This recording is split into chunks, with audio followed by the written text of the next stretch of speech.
Figaro. Watch out! Jiminy cried as the cat leaped toward the open bird cage. Figaro was fast, but the cuckoo was faster. The bird zipped out of the cage. Crash! Figaro hit the side of the cage. The cuckoo flew around the room. See, Pinocchio told Jiminy, I told you it would be fine. I don't know, the cricket murmured. You shouldn't have disobeyed your father. The cuckoo darted in and out of the rafters, then began to investigate Geppetto's clock. Wherever the bird went, Figaro followed him. Jiminy climbed onto the window sill to get a better view. All of a sudden, the cuckoo turned and began flying straight toward him. Look out! Cried Pinocchio. Jiminy leaped to one side. The cuckoo had just spotted an open window. With a happy cry, he flew past Jiminy and out of the shop. Just then, Geppetto walked in. He glanced at the empty bird cage. Pinocchio, he yelled. I told you not to open the cage. Now look what has happened. I am very disappointed. Panicked, Pinocchio looked around the room and spotted Figaro. I didn't do it, he lied. It was Figaro. He opened the bird cage and ate the cuckoo. Figaro, cried Geppetto. He picked up the cat to scold him, which was lucky for Pinocchio because at that moment the puppet's nose began to grow. It inched out further and further until it was the length of a crayon. He was growing because he had lied. Pinocchio didn't want his father to realize he had told a lie. I'm not finished. So he tried to hide his nose. Father, Pinocchio said, I think I'll go to bed early tonight. I'm not feeling well. By the time Pinocchio had gotten under the covers, his nose had grown another inch. The next morning, Pinocchio got up before his father. He sneaked out of bed and ate a hasty breakfast. Then, throwing on his clothes, he headed for the door, calling, Goodbye, father, I'm off to school. Jiminy hurried along after him. He knew Pinocchio wasn't going to school because his nose was growing again. Pinocchio, Jimmy said, you must start telling the truth. I can't. I'll get in too much trouble. Pinocchio hurried through the village, asking people if they'd seen the cuckoo. Come on, lay down and listen. Lay down. Here, lay down. Oh, I like to lay. Okay, here, lay down. Up. Then he climbed the bell tower and looked out across the sky. Next, he bought a birdhouse and some seeds, hoping the cuckoo would stop by for a snack. But he didn't have any luck. Wherever Pinocchio went, Jiminy Cricket followed along, trying to convince him to tell the truth. But Pinocchio wouldn't listen. Wait, Alec. Pinocchio told lie after lie about why he wasn't at school, where was he going, and what he was doing. Each time his nose grew a little longer. You see his nose, how long it is? Because he's not saying the truth, he's lying. Lying is really bad.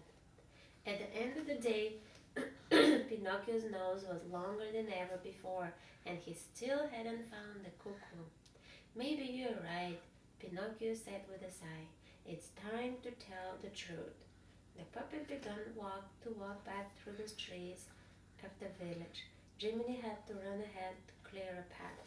At last, they got home, with Pinocchio arriving several seconds after Jiminy and his nose. Figaro didn't really eat the cuckoo, Pinocchio told his father. I opened the bird cage and the cuckoo flew away. I am sorry I disobeyed you, but most of all, I am sorry I lied. As Pinocchio spoke, his nose became shorter and shorter until it was back to its normal size. I'm glad you finally told the truth, said Geppetto. And now I have something to show you. He led Pinocchio inside, where something sat on the table covered with a sheet. Had his father finished carving the clock? Geppetto drew aside the sheet, and under it was a bird cage with the cuckoo inside. Where did you find him? Pinocchio asked. He found me, Geppetto explained. I was working on the clock today, and he flew in through the window. I think he likes it here.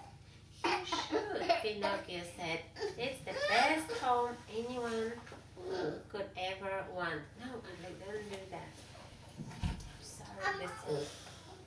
Okay, we'll do one more story, and that's it. After dinner, the cuckoo began to chirp. Geppetto played his concertina while Pinocchio and Figaro danced. Before long, night had fallen. Pinocchio yawned. I think it's time for bed, Geppetto said with a smile. Pinocchio gave his father a hug and got into bed. The cuckoo sang sweetly and everyone drifted off to sleep. No, I don't do that. Which one? Which one you want to read? You want to read about Dumbo? No? Alec? Mommy, what's Bill Cat? We'll read this in your room, Alec, okay? When we go to your room, we'll read it. The Secret Adventure. Let's see. The Secret Adventure. Bambi. This is Bambi. No. Early one morning, Temper the bunny hopped over Where's to your a car? thicket. Bambi, Bambi, wake up, he whispered to the sleeping dog. Bambi stirred and gave a great big yawn. I'll be right there, he mumbled. Sleepily he stood up, trembling a little in the morning chill. Temper looked off and motioned for Bambi to follow him. I have to tell my mother where we're going, Bambi said. Temper stopped and gave Bambi a serious look. You can't do that, he said. It's a secret. Besides, should never let us go. The friends hopped off to find Flower. A few minutes later, Bambi and Temper spotted their skunk friend. Good morning, Flower, they said. Temper wants to go on a secret adventure, Bambi said. Do you want to come along? Oh gosh, I do, Flower said shyly. But would you tell me what we're doing? Bambi looked at Temper eagerly. He wanted to know too. Temper puffed up his chest and said proudly, I want to show you what the beavers build on water. Bambi and Flower looked at each other. They didn't understand how anyone could build something on water, but sure sounded exciting. Hey, Mommy. The three friends didn't notice a red bird perched on a branch above them. The youngsters are heading out on an adventure all by themselves, the bird said to himself. I wonder if their mothers know. I'd better fly over and tell them. Maybe it would be good for them to explore the forest on their own, Bambi's mother said to the bird, whose name was Red. After all, there are three of them. Do you mind keeping an eye on them? Let me know if they go near the waterfall. Bambi hasn't tried swimming yet. Red agreed and then flew off to tell Temper's mother. Meanwhile, Temper and Flower were hard. That's Bambi's mommy. Were hard at work trying to push Bambi. She's talking to the bird. She asked the bird to keep an eye on them because they're young. Mommy. I see, Alex. No, that's his mother. No, this is the skunk. These are his friends. is Bambi, this is Flower, and this is Temper. Flower. His name is Flower. He's a skunk. Why are we going this way? Bambi asked. Why can't we go the regular way? Shh, Temper whispered. We have to go this way. We are really close to the meadow where all the bunnies graze, including my mama. If she sees us, we won't be able to go on our secret adventure. She'll say I have to stay and look after my silly sisters. Suddenly, some branches gave way and the three friends fell onto the meadow. Fell out onto the meadow. Bambi, Temper, and Flower quickly ran back into the bushes. They peeked out to see if the bunnies had spotted them. No one is looking at us. My mama is talking with her friend Red. I think we're safe. Come on, let's go. But they had been spotted. Temper's sisters had seen everything. They wanted to know what their big brother was up to, so they followed him. So did Red. The three friends continued walking through the woods. Soon they came to a stream. Temper looked around. He was not sure where to go next. Suddenly a beaver with big teeth and a large flat tail walked up to them. Alec, what are you doing? Alec, no.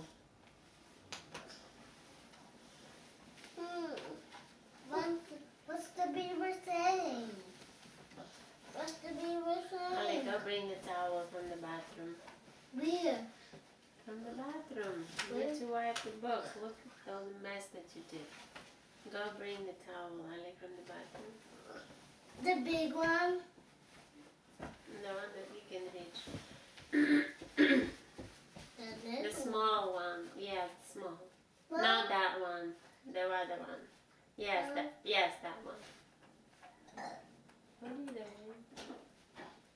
You say excuse me? It wasn't my word. It wasn't. That was my gas in my mouth. Something in your mouth? Now I see another one. We forgot to read this one. Alec, don't wait your book, okay? We have to read this one. You want to read that one? Finish it. Let's read this one. Okay, and then we're going to sleep, okay? Right. It's called Bridget's New Look. Alex, stay here. This is new. Lucy Ladybug rushed around her beauty shop getting ready for her customers. Today will be my busiest day ever. Everyone in town will be here. They want to look nice for the ball tonight. Lucy's customers always asked for exactly what they wanted, and Lucy always made sure she gave them exactly what they asked for. Lucy made sure she had everything she would need. Richie, out. Lavender shampoo for Hannah Honeybee. Christine Cricket styling gel. An extra firm hairspray for Greta Grasshopper. Go. Lucy lined up the bottles and unlocked the door of Lucy's beauty shop. Hannah, Christine, and Greta hurried through the doors. Hannah pointed to a picture in the magazine. Can you make my hair look like this? No problem. My hair needs to be washed and curled. Have a seat, said Lucy. My hair is a mess, cried Greta. I need an inch trimmed up. Lucy sat Hannah, Christine, and Greta. No, Alec, don't touch. And Greta down. And Lucy quickly went to work. Alec, come here. Come listen to the story. No, Alec, don't touch. What's Daddy doing? What's Daddy doing? He's just recording so then we can watch it. We can see ourselves on the TV. Where's the TV? Where's the TV, Mommy? Where's the TV? Downstairs. Okay, Alec, now you're gonna be We're in gonna trouble. see ourselves on the TV. Okay. Huh? Say good night to the camera. To my camera. Say good night. We're to sleep. recording. Hmm? We're recording. Yes, was recording. Mommy will turn it off now. We need it on.